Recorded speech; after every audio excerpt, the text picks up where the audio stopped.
They came from above like lightning bolts piercing the silence of the night, not as guardians of order, but as transgressors of the very code they swore to uphold, bringing with them the forbidden desire that burned brighter than the fire of the stars. In the darkness of a land still shaped by mysteries, the whisper of wings rose, no longer obeying the divine wind, but following the impulse of the flesh, plunging into the fragile bodies of mortal women who trembled between fear and fascination. They were kisses that opened portals, glances that broke oaths, touches that stitched heaven and earth together in an unholy pact. What was born from those nights without witnesses was the most dangerous secret in history. Hybrid creatures, half human, half celestial, condemned by their very existence. The ruins still speak, the stones still bear the marks of giants, and the rivers, as they flow, seem to murmur that the celestial scandal was not merely a slip, but a wound that forever transformed the fate of the world. But behind this narrative of desire and disobedience lies something even more disturbing, hidden in the forgotten pages and symbols erased by the scribe's hands. A secret code that points not only to the past, but to the present, revealing that the scandal of the angels is not over, but has merely changed form. There is a hidden truth that has spanned the ages, a silent legacy that shapes empires and manipulates desires to this day. And when we reach the end of this story, I will reveal the secret that few have dared to speak aloud, that the rules broken on that sacred night were, in fact, the beginning of a cosmic conspiracy that still governs the destinies of humanity, even if it is unaware of it. If this beginning already enveloped you like a forbidden whisper from above, imagine what still lurks behind the columns, amidst veils and shadows. Leave your like as if touching a sealed secret, and subscribe now, before this ancient echo is buried again. In the ruins of time, only those who dare to remain until the end will hear the revelation that still governs the world in silence. There was a time when the earth still seemed to breathe mystery in every stone, in every shadow that fell at dusk over mountains that seemed to touch the very belly of the sky. It was a world both young and ancient, imbued with forces we can barely comprehend today. The wind that blew across the plains carried with it the echo of ancient voices, voices that told stories of forbidden encounters, of pacts sealed on silent nights, when the eyes of the stars seemed to watch with complicity and judgment at the same time. In this primitive landscape, where cities still rose like bones fresh from the earth, and where stone temples held the weight of invisible secrets, a history began to be written that would transcend generations, engraved not on parchment, but in the very flesh of humanity. Men wandered among rivers and valleys, believing themselves masters of the ground they walked upon, unaware that their destinies were already intertwined with entities watching them from above. They were not gods, not mere spirits, but angels, guardians of a celestial order that was supposed to be untouchable. Heaven had conceived them as soldiers of eternity, but the desire of the flesh corroded their essence. Upon their descent, they left behind the cloak of obedience and brought with them the promise of unspeakable pleasure, transforming purity into transgression and eternity into damnation. Imagine a dense night where silence is not merely the absence of sound, but the presence of something moving in the shadows. The scent of damp earth mingles with the perfume of feminine bodies, adorned with oils and essences guarded like treasures. Fascinated mortal eyes could not distinguish whether they were before deities or predators. The angel's touch burned more than fire, not because of its violence, but because of its forbidden intensity. It was as if heaven had leaned too far over earth until both fused in an impossible union, whose fruit should never exist. And these fruits were born, children who belonged to neither world, carrying in their eyes the fury of the heavens and in their blood human frailty. Giants, warriors, sacred monsters, symbols of a mistake that would change the course of humanity. Their presence began to be recorded not in books, but in legends, in stone monuments, in archaeological remains that resist to this day the silence of official history. For each civilization in its songs and traditions left fragments of the same story, the arrival of beings who broke divine rules, the lust that tore the veil of the sacred, the fall that began with a whisper and ended in blood. And so, amidst bonfires lit in the valleys, among priests who trembled as they pronounced forbidden names, and among women who held in their wombs the living memory of transgression, not only a myth was born, but the seed of a truth that would be hidden, denied, erased and which today we dare to unearth. For the story of the angels who descended is not merely a tale of lust and fall, but the prelude to a scandal that would contaminate everything: kingdoms, temples, empires, religions. And if today we still sense that something secret pulsates behind the written words, it's because that secret has never been completely erased. It merely rests like ashes beneath a stone, waiting for someone to dare to blow away the dust and reveal the hidden fire. And maybe you feel that fire now. Power rested not only on swords and crowns, but on the invisible architecture that shaped the world's perception. The rule-breaking angels not only descended upon mortal women, they also erected stages to cement their influence, temples that became centers of domination, palaces that were not just the homes of kings, but showcases of desire and control. In every carved stone was a hidden symbol, in every erected column, a whispered message. Power is not just wielded, it is seen, felt, breathed. Imagine a temple erected with proportions that defied human comprehension, where the walls seemed to pulse with an invisible energy, and where every architectural detail was a reminder that the sacred and the sensual could merge within a single structure. The corridors were not mere passages, but paths that prepared the mind to bow. The soaring arches served not only to support the ceiling, but to remind mortals that they stood before something greater than themselves. And at the center, not only the altar of sacrifice, but also the throne of domination, where the spiritual and the erotic intertwined like serpents in a silent dance. The harems, hidden behind thick curtains, were secret extensions of this architecture. They were not just rooms, but chambers carefully designed to capture the senses. Fabrics hung like veils of mystery, light filtered through bronze lamps, casting golden reflections on the walls, and the scent of burning spices mingled with the air, creating an atmosphere in which desire seemed inevitable. Each space was calculated to weaken resistance, to dissolve certainties, to transform faith into surrender. There were also the palaces, erected not only as symbols of grandeur, but as settings for a silent spectacle. The throne, elevated on steps, placed the sovereign above all, but not just physically. It was a psychological reminder that no one should dare to be equal. The sculptures and reliefs on the walls depicted scenes of mythical battles, but concealed deeper symbols: winged women, hybrid beings, forbidden unions between heaven and earth. The people, contemplating these images, unconsciously absorbed the narrative that power came from above and that resistance was futile. But architecture didn't just serve to dominate bodies and minds, it was also a portal between worlds. Temples were built in specific locations, aligned with stars and lunar cycles, transforming stone into a kind of bridge between the visible and the invisible. Each space carried a secret geometry, a hidden code known to the priests, but deciphered only by the initiated. And it was in this space between the spiritual and the physical that the angels found fertile ground to sow their legacy of desire and power. Thus, the architecture of power was not made solely of columns and stones, but of symbols, perfumes, lights, and shadows that together shaped consciousness. It was the perfect setting for a drama that transcended politics and religion, for a conspiracy that united heaven and earth in invisible pacts. And it is impossible not to ask, if to this day the ruins fascinate us, if to this day we feel that they hold more than stories, is it because somehow this architecture still whispers its secrets to those who dare to observe beyond the obvious? Power is rarely maintained by iron and blood alone. Often it is forged in the silence of the sheets and the heat of alliances made in the dark, where desire becomes currency and the body, diplomacy. Women brought from foreign lands as living offerings were not just wives or concubines. They were bridges between kingdoms, symbols of invisible treaties, and strategic pieces in a game as subtle as it was lethal. Each arranged marriage concealed more than a union. It was the signing of a political pact, the promise of peace bought with perfumes, glances, and calculated nights. Imagine the procession of princesses from distant lands carrying with them not only jewels and dowries, but languages, cultures, and gods that crossed borders hidden in their luggage. They entered palaces as foreigners, but little by little, they left invisible marks that transformed empires.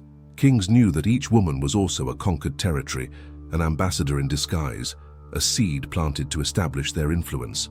But there was something deeper, These female alliances, shrouded in veils and perfumes, were also instruments of collective seduction, strategies of domination as powerful as any army. In the corridors, conversations between concubines weren't just gossip or superficial rivalries. They were silent negotiations, survival pacts, plots that could elevate or destroy entire dynasties.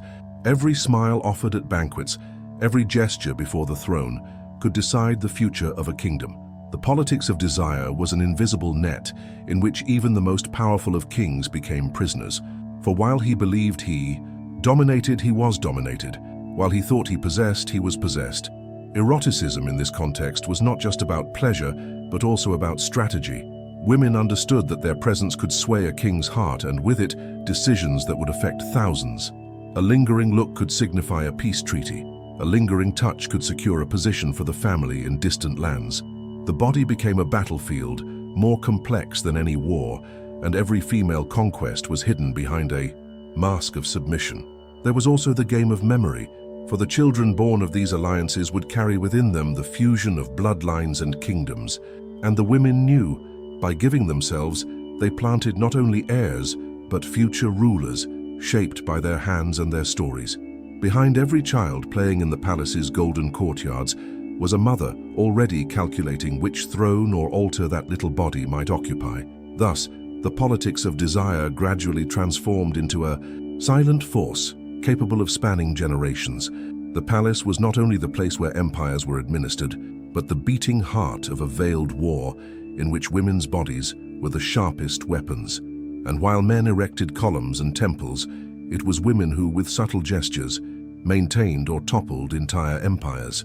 Perhaps that is why, even today when we look at ancient accounts, we feel that history is not written only in battles or treaties, but in glances that were never recorded, in secrets that were never confessed, in games of seduction that changed the destiny of the world. They sought not only the king's gaze, but the destiny of entire generations shaped in each womb. Comment: do you believe the real battle was in the bed of power, or in the cradle where future kings slept? Before the night was consumed by the fire of desire, there was a silent cycle of preparation, a rite that transformed the body into a temple and the flesh into an offering. The women who inhabited the secret corridors of the palace knew that every detail of their being must be purified, shaped, and adorned, so that when the encounter arrived, it would not be merely a physical act, but a mystical immersion between the sacred and the profane. The purification rituals were long, drawn out, almost liturgical, and each gesture carried an ancient symbolism passed down from generation to generation, as if pleasure itself were a secret science guarded by female hands. Perfumed waters flowed in. Bronze and marble basins heated by incandescent stones, releasing vapors that enveloped the skin like invisible veils. The women immersed themselves slowly, letting the heat open their pores, and the essence of the herbs penetrate deeply, as if their bodies were absorbing not only fragrances but also hidden forces. They washed their hair with rare oils, combing it until it shone like gold threads, and with each smoothed strand, it seemed as if a spell had been completed.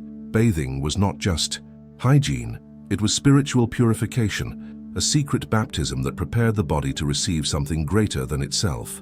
After the bath came the ointments. Feet were massaged with myrrh oils, legs wrapped in aloe balms, and arms were touched with aromatic resin, each point of the body awakened as if it were a living offering. Perfumes stored in alabaster vials were carefully opened, and drops were spread on the wrists, the back of the neck, the breasts, and the belly.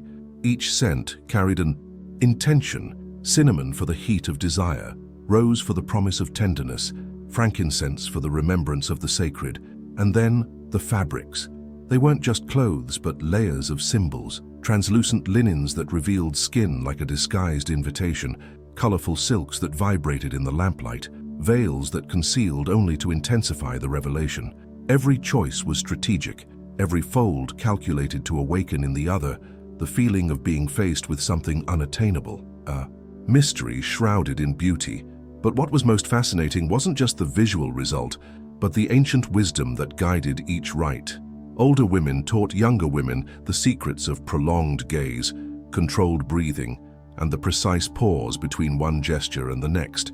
It was knowledge transmitted in silence, as if the body were a sacred book whose pages could only be read in private. The ritual of seduction wasn't limited to the body itself, but to the aura created around it, an energy that permeated the environment and made the encounter irresistible. When the preparation was complete, it was not just a woman who emerged from the vapors and perfumes, but a priestess of pleasure, ready to transform a room into an altar, a king into a devotee, a knight into eternity. And perhaps the question that still echoes is this: were these rituals just human performances, or was there something in them inherited from the fall of the angels themselves, as if the science of seduction had come from heaven, corrupted and transmitted to earth? The king's chamber was not merely an intimate space, it was a microcosm of power, an altar disguised as a bed, a temple built not of stone, but of scents, lights, and sounds. Every detail was designed to dissolve resistance, to transform the experience of the body into a silent liturgy.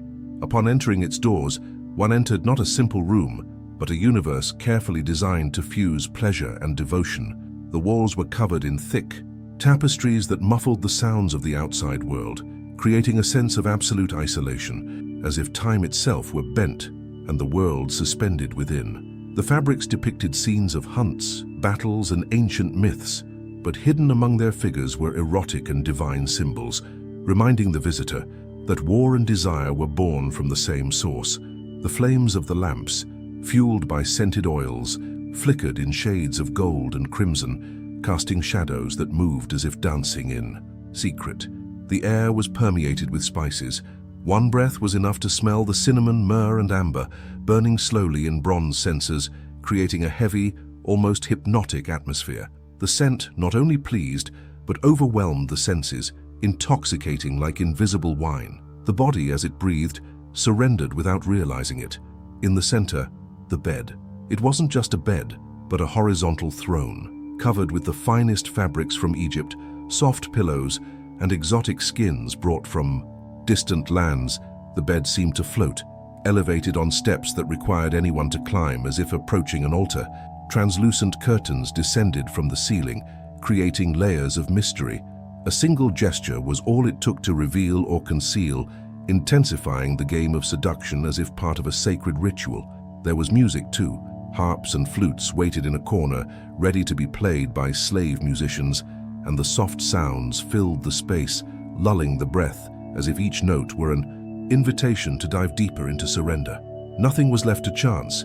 Even the lighting was calculated to enhance the body, projecting light where the eyes should rest and hiding what needed to be slowly uncovered. In the king's chamber, the union between eroticism and spirituality was explicit. The encounter was not merely pleasure, but consecration, as if each touch had the power of a sacrament. The woman's body became an offering, the king's desire transformed into liturgy, and the fusion between the two became a mystery greater than any public ceremony.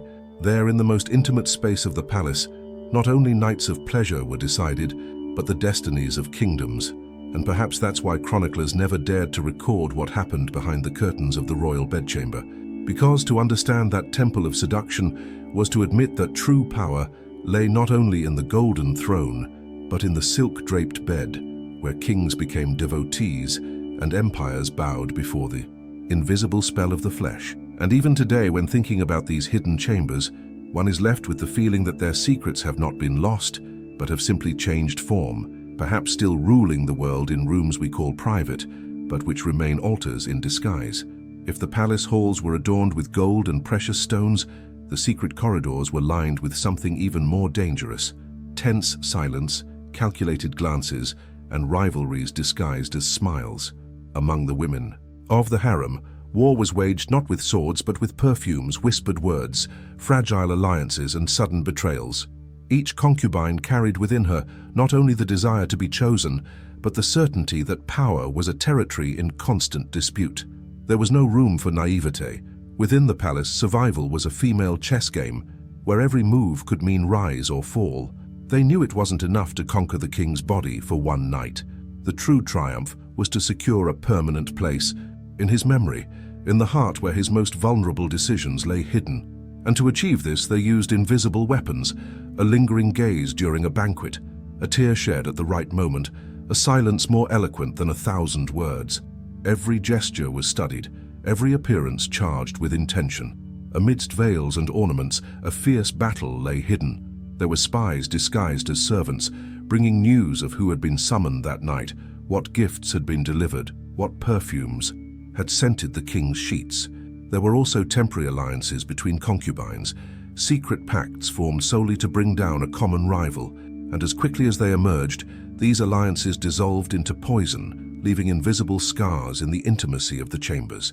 The poison, moreover, was not merely metaphorical. Wine glasses could conceal fatal drops, food could carry lethal concoctions, and even perfumes could be transformed into instruments of slow death. But the invisible war wasn't limited to direct confrontation. Often the battlefield was in the king's ear.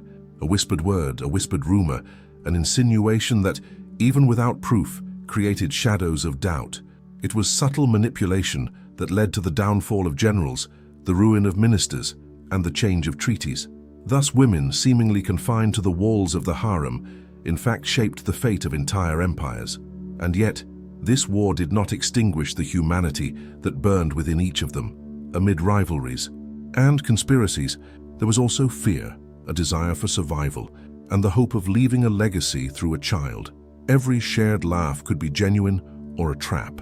Every embrace could be a pact or a sentence. They lived suspended in a theater where nothing was as it seemed, and where genuine love, if it dared to exist, was crushed by the weight of the game. This silent, though invisible war was more destructive than any battle fought on the battlefield, because in the end, it wasn't just the fate of women that was at stake, but the very balance of the throne itself, corrupted by intrigue, shaped by secrets, and threatened by passions that could never be contained. And perhaps that is the uncomfortable truth. The greatest empires on earth were not just sustained by swords and armies, but by tears, whispers, and silences that never entered the official records, but which still echo like invisible scars in history. In the hidden corridors of the palace, where silence seemed to weigh more than the gold of the columns, the true battlefield lay not only in the nights of seduction, but in the wombs of the women who carried within them the future of empires. Each pregnancy was a political event, each birth a strategic move in a power game that transcended generations. Children were not merely fruits of desire, they were bargaining chips, silent weapons, and keys that could open or close the doors to the throne. Women knew that bearing an heir to the king meant elevating themselves above their rivals. The womb that bore life became a parallel throne, where power rested more firmly than any crown. A child born into the harem was not only new blood for the dynasty, but also a seed of influence, for the mother would shape his upbringing, guide his steps, and through her the future ruler would carry not only his father's name, but also the memory of the woman who raised him. The disputes then became even more intense. Some women joined with priests to cast hidden blessings on their children, believing they would protect them from disease and envy. Others secretly sought out magicians or healers to ensure their heirs survived the fragile and dangerous first years of life. And there were those who, out of desperation or ambition, resorted to subtle poisons to eliminate rivals and pave the way for their descendants. Every cradle was a miniature throne, every child's cry a warning that new forces were moving on the palace's invisible chessboard. The king, in turn, became hostage to his own choices. How many children should he recognize? How many would be enough to ensure stability without triggering internal wars? His eyes saw not only children, but potential successors, potential enemies, potential shadows that could turn against him in the future. And amid this dilemma, women grew stronger, for they were the ones who shaped the first words, the first gestures, the first memories. Whoever taught a boy to fear or to love, taught a future king to rule with fear or with mercy. It was not uncommon for people at public celebrations to contemplate the king's children as symbols of continuity, while behind the scenes, every child's smile hid a silent plot. Every look carried the anticipation of mothers who saw in the small body a chance to immortalize their own lineage. Power was not only in the present, but projected decades into the future, like a long shadow that began to stretch from the moment a woman announced her pregnancy. And amidst it all, a recurring whisper rang through the halls: whoever controlled the children controlled the future. Perhaps that's why, to this day, legends and chronicles are filled with inheritance disputes, civil wars, betrayals, and murders between siblings. The blood of the same father often became the cruelest pretext for bloodshed, and the dream of continuity turned into a nightmare of destruction. And when you think about it, the question that remains is disturbing. Were these children truly heirs to the king's will, or were they pieces in a much larger game, manipulated by the mothers who whispered stories at their cradles, guiding the destiny of entire kingdoms from an early age? Every crib was a miniature throne, and every child's cry could decide the fate of a kingdom. Leave your comment. Do you believe Israel's future was shaped by the king's hands, or by the mothers who whispered stories at the foot of the crib?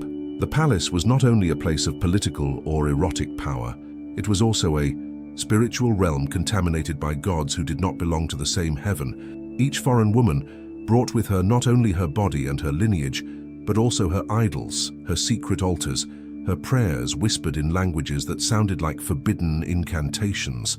Behind colorful veils and perfumed chambers, the sacred mingled with the profane, and the gods of the earth vied for space with the god of the sky. In the most hidden rooms, small altars stood, made not of real gold, but of souvenirs, brought from distant lands. A desert stone, a consecrated piece of wood, a clay figurine painted with animal blood. There, before lamps that burned in secret, women chanted ancient chants, invoking forces unwelcome in that land. They did so with devotion and fear, knowing that if discovered they would be damned. But they also knew that by keeping their faith alive, they were planting invisible roots that, little by little, grew within the palace walls. The king, seduced by bodies, also began to be seduced by cults. A kiss that ended in supplication, an embrace that turned into prayer, a passionate look that implored, "Build me an altar." And so, forbidden altars sprang up like weeds, multiplying in the inner gardens, in the shaded corridors, even on the hills near the palace. What was once exclusive to the sacred became plural, divided, weakened. And this mixture of gods was not only religious, but profoundly political. Each secret altar represented a concession, a spiritual territory, ceded in exchange for alliances. The palace became a mosaic of conflicting deities, a labyrinth of cults where sacrifices were offered to different heavens. Incense mingled, chants overlapped, and spiritual confusion became a reflection of moral confusion. The people, upon noticing this mixture, began to murmur. Some said the blessing that sustained the kingdom was being corrupted. Some claimed the heavens would not remain silent in the face of so much spiritual betrayal. But inside the palace, amidst silk curtains and nights of pleasure, few cared. The desire to please women, to maintain alliances, and to fuel passions blinded the king to the gravity of what was happening. And so, what began as small, hidden rituals transformed into visible temples, altars erected on high hills, and public sacrifices that replaced ancestral devotion. The forbidden syncretism was not just a fusion of cultures, it was a spiritual invasion that eroded the very foundations of the kingdom. Perhaps that's why even today, when archaeologists find remains of broken statues, erased symbols and banned inscriptions, we sense the presence of something silenced but not destroyed. Because the intermingling of gods doesn't end in the past, it continues to echo as a warning that when desire corrupts the sacred, the price will always be higher than imagined. No empire can stand forever when pleasure becomes the compass, and no house remains solid when its foundations are corroded by desires disguised as alliances. What began as incomparable splendor, gleaming palaces, endless banquets, nights where the body mingled with the sacred, slowly became a crack opening beneath the golden columns. The murmur of the people grew, for the streets no longer saw kings illuminated by the glory of the heavens, but sovereigns seduced by foreign lusts, torn between hidden altars and broken promises. The feasts that once symbolized abundance became symbols of decadence. Wine, once celebrated, came to be seen as an anesthetic for an inebriated royalty, incapable of perceiving the erosion of its own throne. Priests warned in hushed tones, prophets cried out in public squares, but their words were lost amid the sound of harps and the perfume of banquets. The people began to realize that the sacred no longer ruled, and that the palace, once a center of faith, had become a theater of scandals. In the cameras, women's secrets competed with those of the gods. Silent intrigues multiplied, and each night of pleasure seemed to exact a higher price. The king, a prisoner of his own desires, no longer distinguished love from manipulation, faith from idolatry, truth from illusion, and the angels, those who had descended in ancient times, seemed to laugh in the silence of the heights, as if the fall they had initiated was finally fulfilling its destiny. Female alliances, once delicate plots, now exploded into open rivalries, leaving trails of poison, disappearances, and rumors of disguised murders.